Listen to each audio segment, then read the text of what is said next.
message to our greater community that says, this is a safe place for you to be and your rights will be protected, your rights will be honored. And, you know, I was glad because this is in our agenda for those reasons. I would also, the domestic violence proclamation, I tell you, that's one that's a real big one too.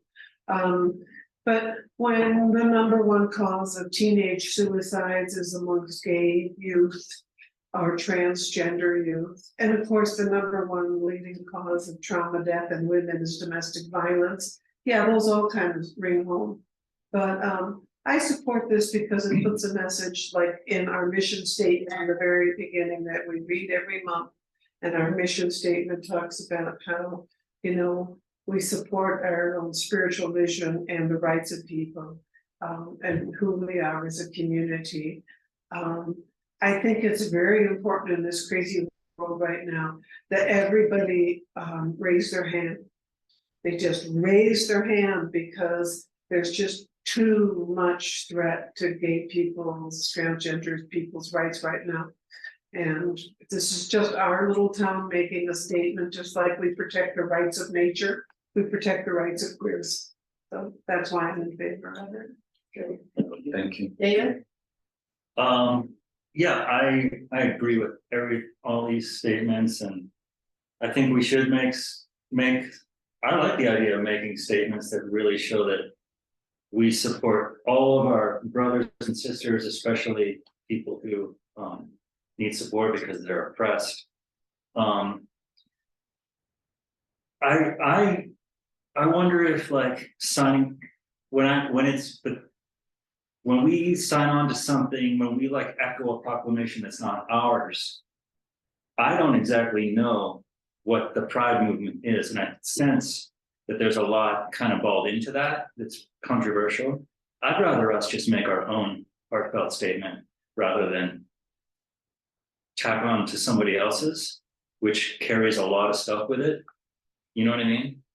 So yeah, I like what she said. I love what she said. Yeah, I'd like to make our own proclamation that says everything that you guys are saying, and then I also say just that proclaim that our town is a safe place for all of our humans. Like say that we should say it every month in different ways. Well, in this case, it's specific to our specific right now to our queer, gay,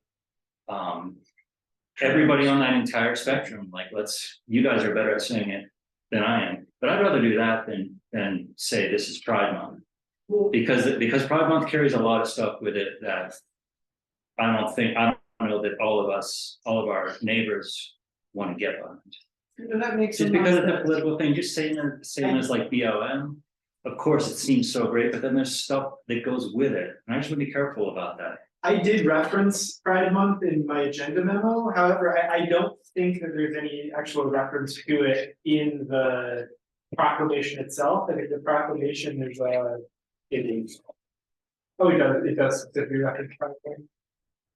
Yeah. Having said that, I want to support whatever we come up with. I don't see any reason why we can't celebrate any group of people. It doesn't mean we're. Support it also. I just wanted to make it clear that I just think it's not a government issue or political issue. If you'd like to get on the agenda of San Luis Valley Health, they will come up every month. They have been. It is also not to take away from you, please. I don't know the proper way to say it. It's like really flag awareness for veterans. Yeah, I mean, did you read it? No, It's pretty straightforward and simple. let me look at it. Yeah, and it's not from any, there's no organization that's like Okay. on there. But yeah, why doesn't everybody just take a moment to read it and see what you think? I did everybody in my thought. Maybe it could be revised. Just this one line here. No, the next one. Oh, Yeah. Yeah, I don't think we need to revise it. It's just. I don't either.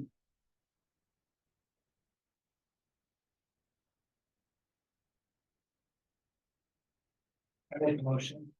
Second. Discussion?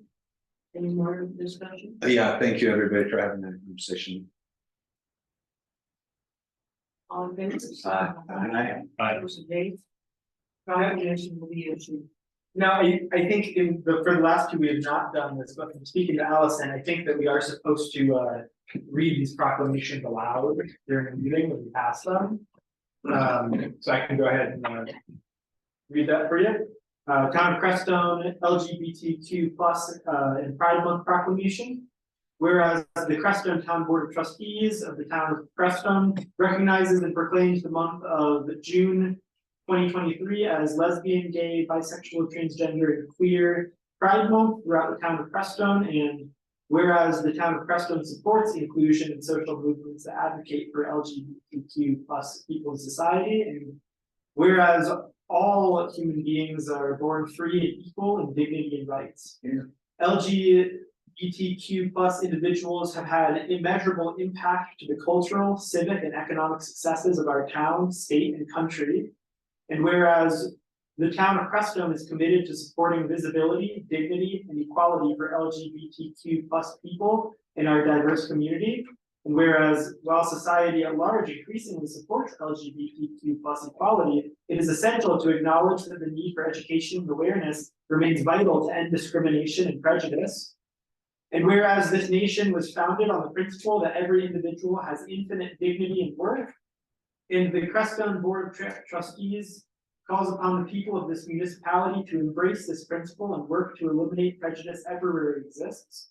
And whereas celebrating Pride Month influences awareness and provides support and advocacy for our LGBTQ plus community, it is an opportunity to take action and engage in dialogue and to strengthen alliances, build acceptance, and advance equal rights.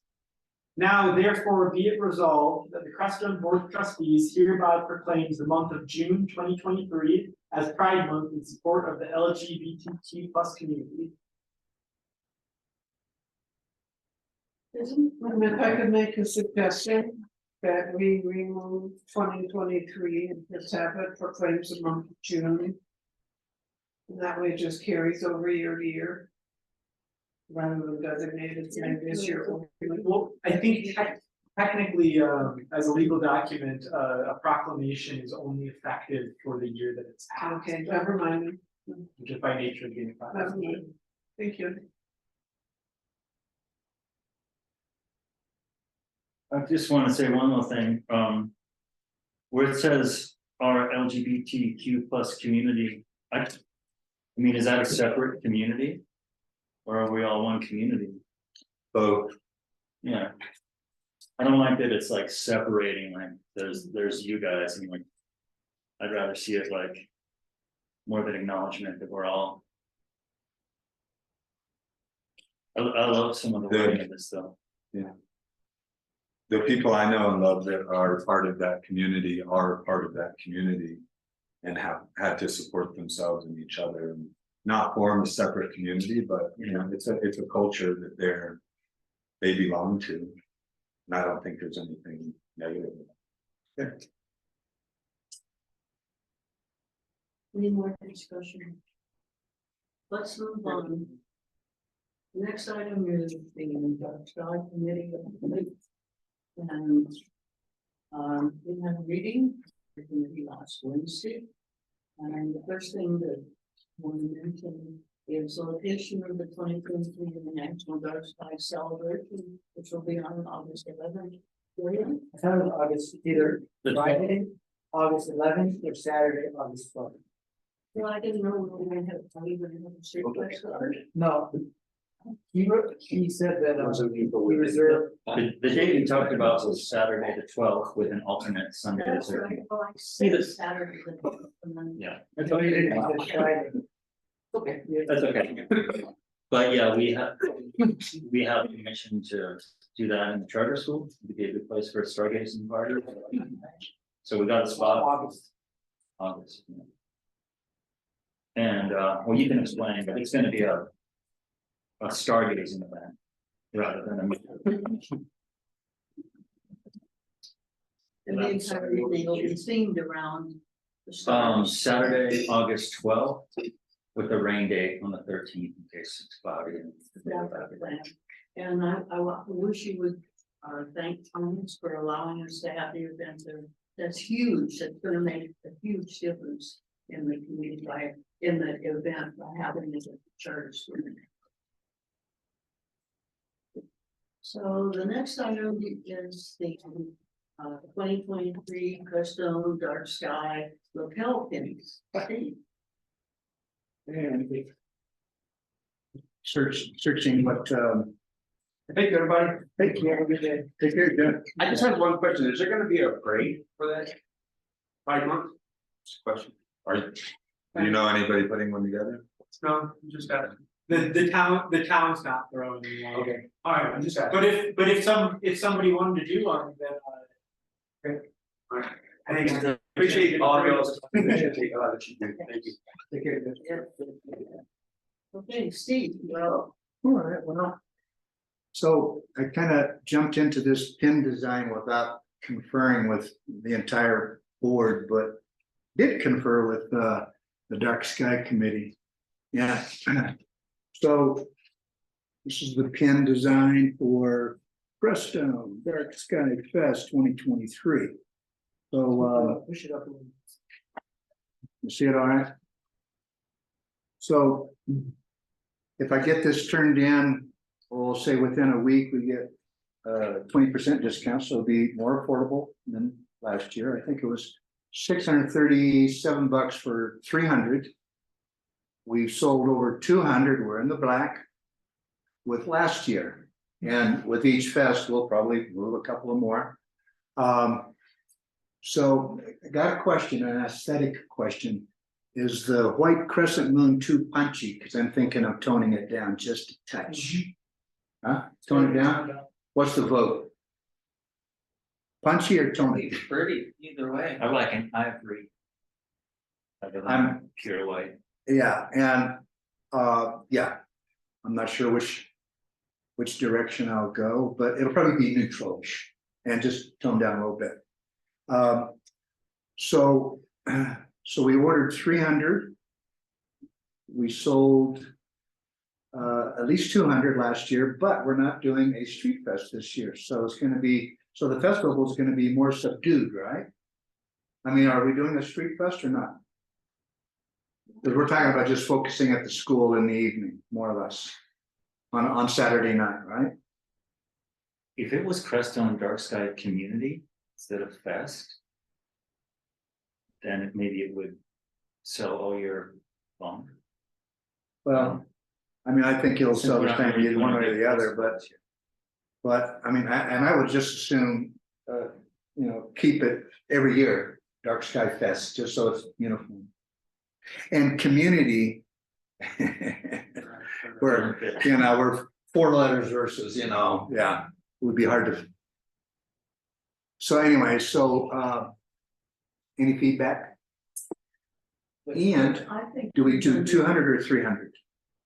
We get a better deal with 300. I know. And 20%, we can get 30% off if it came by boat, but I don't think I want to take a chance on supply chain issues coming from China. I'm having to translate, every time we communicate. There's some miscommunication because of the language barrier, but anyway.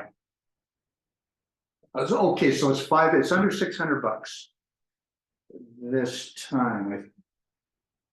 Yeah, thoughts, anybody? Well, we ordered 300 last year and we're in black right now, and Yeah. I feel sure we'll sell the rest of them, so I would. In time, they'll sell. 300. Every year, you'll probably sell some back issues. The collectibles. Yeah, that's it, because they're limited. 300? Okay, so I'll pull the trigger on this this week. Just have to make one little adjustment okay, Adam's got an eye. Do I tone the white down just a little bit? Sure, okay. Done, That's what I said. okay, good. So that the lettering that Dark Sky, is that in a gold or a silver? Brass, so this is their representation of brass, just I mean, you know, it's the closest thing they can get to kind of representing without taking a picture of the actual grass, so, Okay. yeah. Yeah, light. Hmm? Red. Oh, sure. A red? I'm actually probably lean a little bit into the mauve just because to represent something in the red range when I go a neutral, anyway. So that's it, my part. Very nice. Very nice. Do we have to approve the treasurer's report? No. I just have one more part of the dark sky committee, and that is the $1 million shot. There's a $20,000 grant from CTO to the Valley Tourism Association for three initiatives. The first one they gave was the Dark Sky Initiative, and then there is a new guidebook that'll be valley-wide for like self-tours, people who come here, where you have to go, what they can do. And the third one is called the $1 Million Shot, and that is something that conscientious photographer initiative is what they're calling it. But at any rate, at the last tourism council meeting last week, I presented a sign and suggested that that sign might be a contender for the $1 million shot that the photographers would be taking.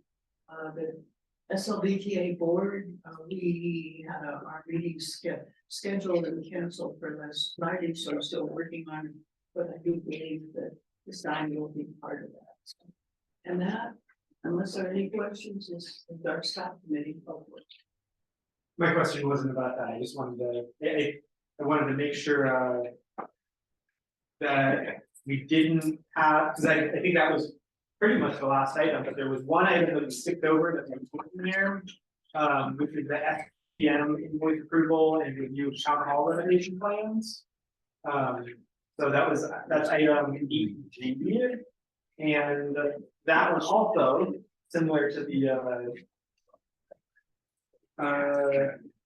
the scope of work, there's a document that was meant to be in your packet that ended up in there somehow. So I'll hand this out. These are the plans for SPM's, that SPM put together for the town hall structural renovation. I did the best we could to get it onto a big piece of paper, but it's still, the type is really, really small. It's all structural details though. None of this is about, you know, this is, I mean, you know, unless you're an engineer and you disagree with their interpretation or their plan to fix the structure, these are really just the plans that they put together for what they need to do in order to fix the town hall structure. Do you need a motion? So I think we need to approve their plans, but there's also an invoice that is in your packet for the work that they did to get to this point. And this is part of the town hall renovation grant. Are they separate motions? Or? They should be two separate motions. Yeah. I make a motion, we approve the engineering plans. Second. Discussion? All in favor? Aye. Opposed, nay? Plans approved. And do you recommend we You approve? already the invoice? taken care I of. do, yeah. Make a motion, we approve the invoice. And that's GM. I'll second. Discussion? All in favor, aye? Aye. Nay? I'll carry. Approved.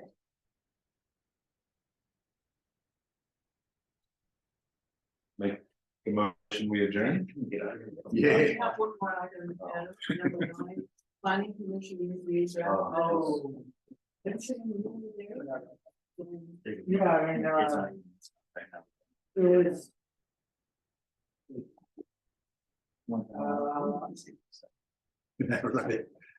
So there was a talk of possibly getting a conditional use permit by Nick Navarez for thinking about purchasing some land that's over there by let's see, it's the 3 lots off of Lime Street, is Lime?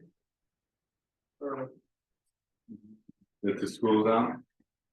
it's below that, no, it's one more block, maybe it's Cops. it's in the high density. Identity residential. Would have to be copper because lime's closed. Yeah, it's common, so it's these three lots here, these three lots, all common. Yeah, right here. And so they were asking, he was asking what we thought about him, building like, housing below and then some kind of dance performance studio above. And he said that we thought that he probably still have to go through a conditional use permit to do that. And then it wouldn't be like a retail space, it would be like a performance space. And that was based on zoning regs we were reading. So where on that Copper Street is it? So there's three lots for sale, you can buy all three. Where are they So in on the relation to corner our of Copper, Right, they're across the street, but there's no real street. north? Or south? It's to the west. So Armando lives on these three. Here, And Carts to the west, I'm sorry, it's the east. To the east, okay. East, sorry, so these three, and then I don't know. isn't that line? Huh? You're talking, Line is below it, okay, sure.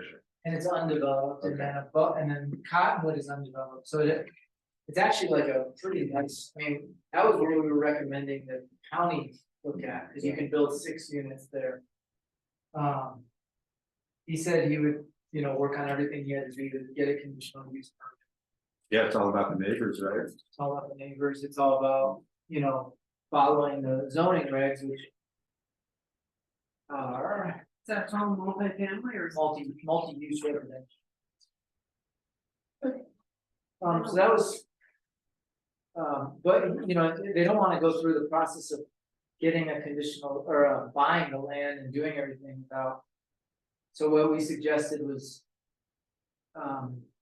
Maybe the owners try to get a conditional use for what they wanna do and see if they can get this conditional use. And carry it over to sale. So, Sale would be contingent on whether they can get a conditional use for this so property. whatever it's worth, is this your property? No. Good. Okay. So Excellent. let me ask, so that the property, is it currently zoned multifamily? Yes. Okay, so here, I'm wondering if conditional use is the proper way and maybe Mr. Walker can chime in on this. To me, it seems like it would be highly unusual and irregular to take bare ground and build a structure. With a conditional use designation, because conditional uses don't go along with a sale of the property. And if it gets stopped being used for that purpose, it loses its designation. And usually they're applied to an existing structure that you wanna then change the use of. It seems to me that either this is multifamily or used as residential, or it has a change for a commercial, unless he's looking at the multifamily with apartments up above and is building that, and then is going to look at conditional use for the use of the downstairs space to be for dance or It was the opposite. yoga or that sort of stuff. With the understanding that conditional uses are just that, they're conditional, they don't last forever. And they're not transferable. So Yeah, when you're gonna put out the hundreds of thousands of dollars to build a structure. Is that really the right way to go? I don't know. well, and the conditional use is just that, it can be revoked. If I were buying the property, that wouldn't sound very good to me. Well, I don't know, this is what he brought up, and he just recommended based on. Personal services, art studios, galleries is what it says under this. He says that he wouldn't be, he told us that he didn't want to be involved with it if it didn't include. Some sort of residential. This is 13.31, or sorry, 15.31. And then the 15.4.4.10. 5 inch, items. And I mean, they're gonna have, that's a big gamble, and I would communicate that to him, like she said, and. They have to send out letters.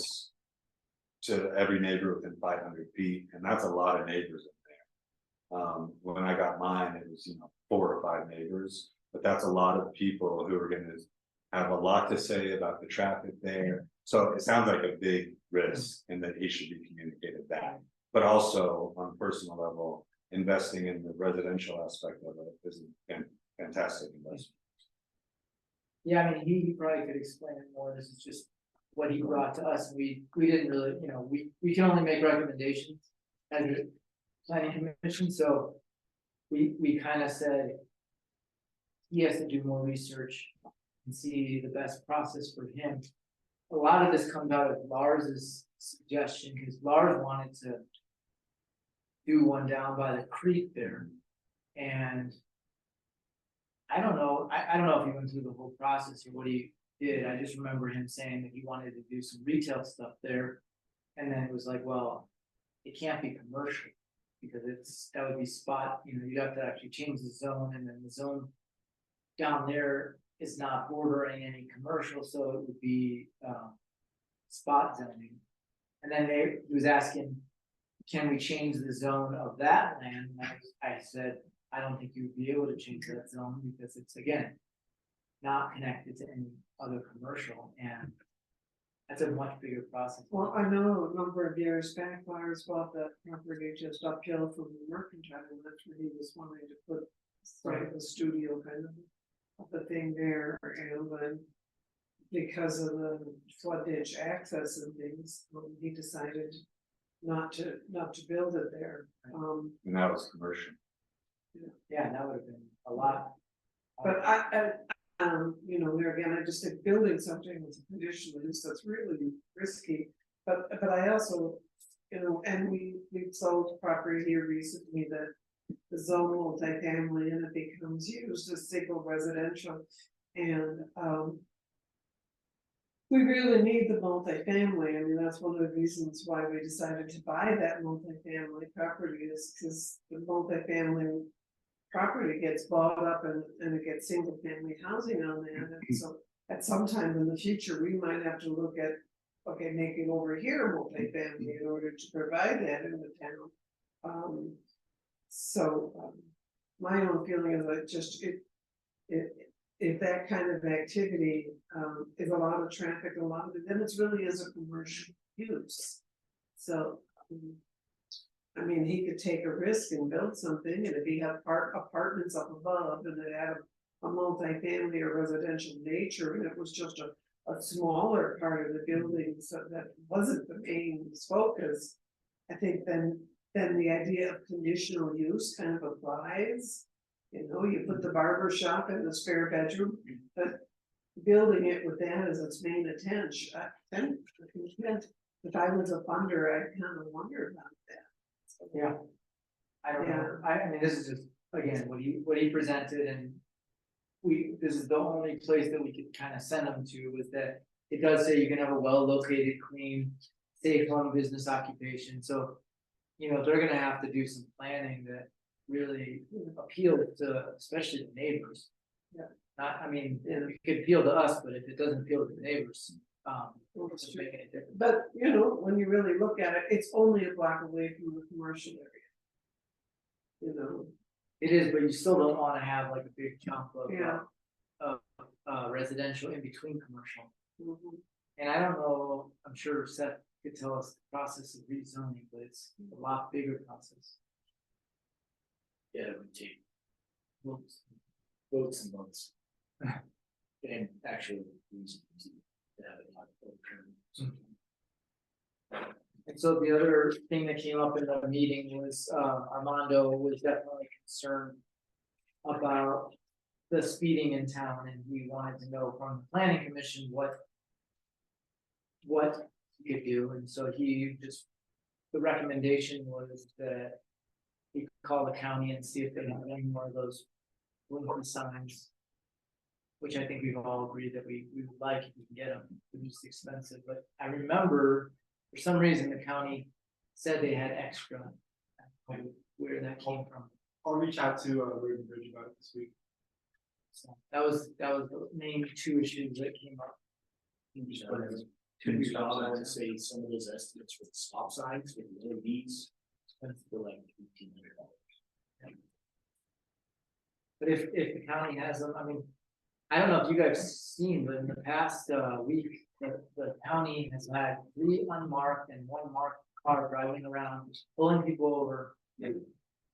Fairly regularly. Yesterday. Yesterday I and. saw your employee get pulled over right when. Yesterday? Pulled Antonio. Oh, really?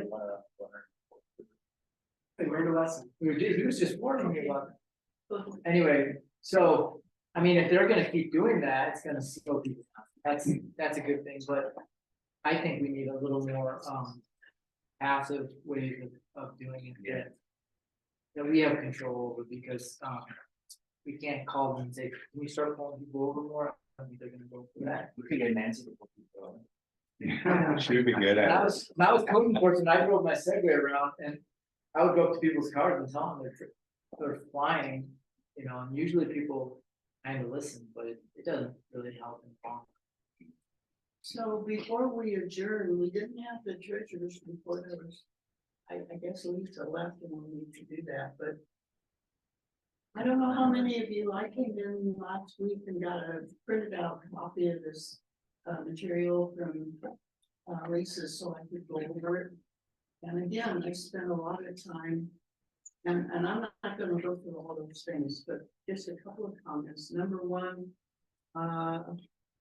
under the general fund supplemental budget, total personnel costs, it has a note that says that the amount that she's provided, it says, including grant in kind, $87,864, and then she has the word maybe. Well, grants, we're not gonna get $82,000 or $87,000 grant in kind paying our public works or whoever. That's just not how that grant works. And all the things that we mentioned and worked on last month, all the same errors are still there, the arithmetic errors aren't fixed. Are we at least getting that shared document that we provided? Yeah. I sent it out to everyone. Oh, okay. So yeah, if you haven't gotten it, then I'll try again, but I shared it. Okay. That's my bad. That's my remittance. Okay, thanks. So we actually, unfortunately, definitely need to have another budget work session and do something about this. This is not ready to submit. This is not good. It's got, I have a whole list of things, and all the things that I did to present to the board last month, not one popped up in here. So I would like to schedule a work session. The only other thing I can say was that we're running off. Well, Old. but we still need to do something. We need to make a decision. Thank you for staying on that. I want to schedule a work session for next Monday. Would that work for everyone? Either at any time. Yeah.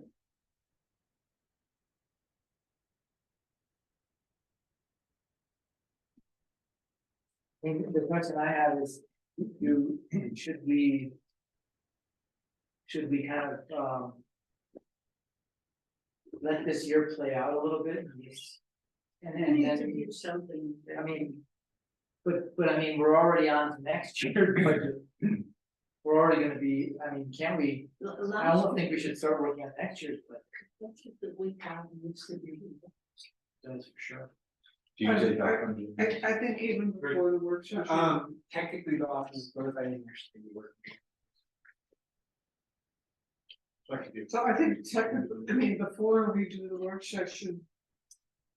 The corrections that needed to be made need to be made and be present in the budget at that time. We pointed them out, indicated them in the map errors.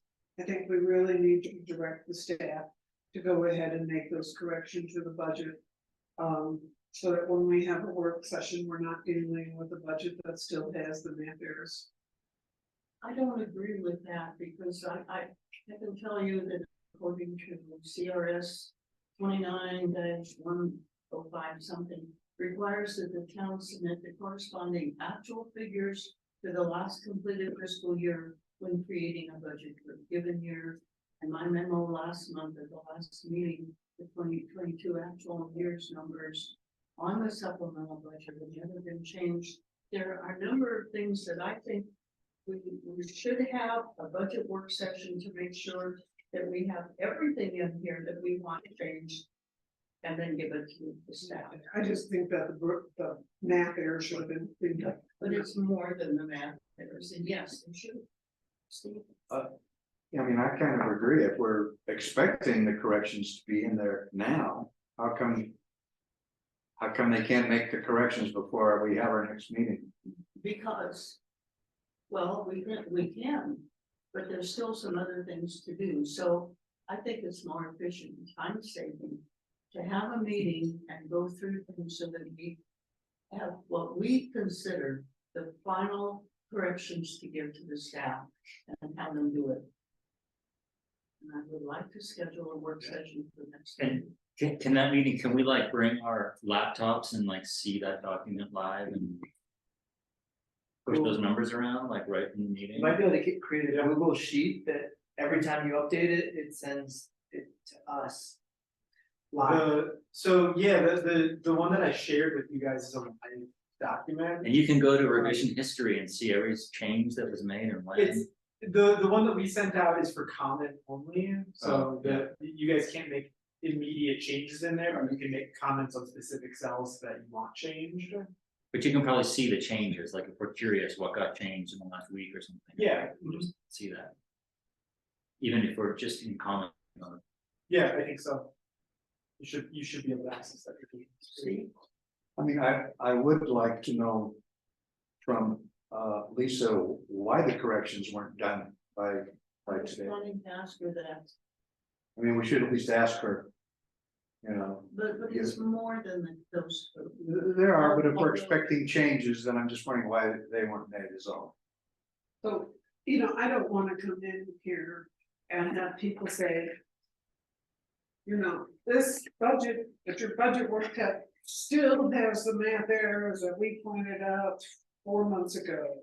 And so you're in here working on the budget and it still has the math errors and so. I don't wanna hear that all over again. So what if then we ask Lisa of the staff to correct the math errors before, and we'll have a budget meeting next Monday. Do everything. What time do you wanna have that kind of thing? Well, it kind of depends on everyone's schedules. Daya, for instance, yours, I don't like late afternoon because I'm good this month, whatever you wanna do, I'll be here. Yeah. 10? 10 o'clock, Oh, Okay. no? that's okay. It's a waste of a good movie. I agree with you. about 10 Juneteenth. o'clock. I like when it's dark. That is Juneteenth, that's a national holiday. Yeah, so I am actually going to be working on that Monday, so it's up to you guys if you wanna So we could have it on Monday. do it. So we have it on like 2:05, is that too late? Did the board prefer 2? I mean, just to be able, don't count on me, but just I'm thinking if we wanna have Scott here present for this. We Well, wanna he have normally him- goes home at 2. No, I don't go home till 4. So two would work fine. Okay, we'll have a special budget meeting next Monday at 2 o'clock. And we'll ask Lisa to correct the mathematical errors before then. So that we can try that. There's nothing else on the agenda that I know of. I would entertain a motion to adjourn. Oh, so moved. It's only 5 o'clock, guys, I don't know how long you work for them. Hopefully else back here, there wasn't one. We'll leave this with Scott. There was one. One dealer. Hi. Hi. Bye. My lady was. Adjourned at 5. Oh, yeah, no, that really makes for, but like agenda, I don't know, it's very good. So,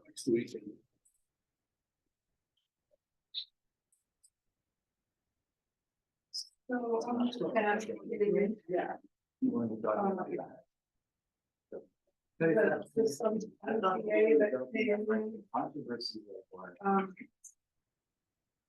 the page is sometimes a little sets up. So when you're reading the next upside down. And this one's upside down, and then this one's upside down. So.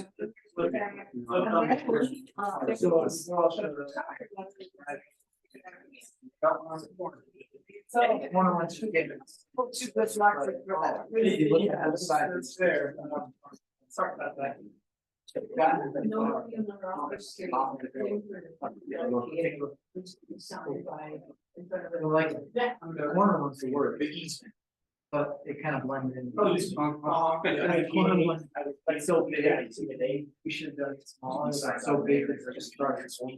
Yeah. So So it looks like a prow of a ship.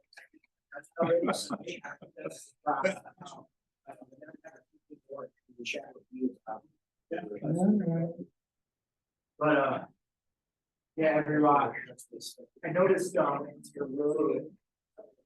Your road kind of like.